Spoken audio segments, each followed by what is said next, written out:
وأزلفت الجنة للمتقين غير بعيد هذا ما توعدون لكل أواب حفيظ من خشي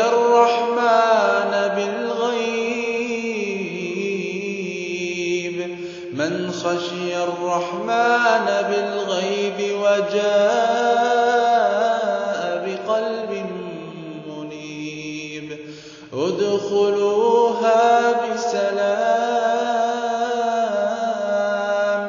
ذلك يوم الخلود لهم ما يشاءون